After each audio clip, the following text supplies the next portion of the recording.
இப்போ நம்ம ரோட்டில் போயிட்டுருக்கோம். நம்ம ரோட்டில் போகும்போது பலதும் நம்ம பார்க்குறோம். பல பல ஆளுங்கள நம்மள டச் பண்ணுவாங்க. சில பேர் நம்ம அறியாமல் மோதுவோம், சில பேர் நம்மளை அறிஞ்சே மோதுவோம்.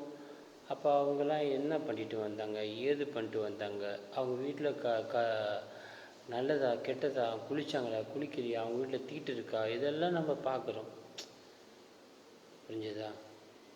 இப்போ கோயிலுக்கெல்லாம் தேவஸ்தானத்துக்கு எல்லாம் வராங்க, எல்லாருமே சுத்தமாக இருக்காங்கன்னு உங்களுக்கு எதாவது நம்பிக்கை இருக்கா? சொல்லுங்கள். அவங்க உடம்பெல்லாம் சுத்தமாக இருக்குமா? சொல்லுங்கள். பட்டுன்னு பாத்ரூம் போகிறாங்க, டாய்லெட்டு போகிறாங்க, யூரின் பாஸ் பண்ண போகிறாங்க. அப்போ எல்லாம் சுத்தமாக இருக்காங்களா? சொல்லுங்கள். நம்ம சுத்தம்னு பார்த்தா அது ஒன்றும் சொல்லிக்க முடியாது. எல்லா மதமாக மனுஷங்கன்னாவே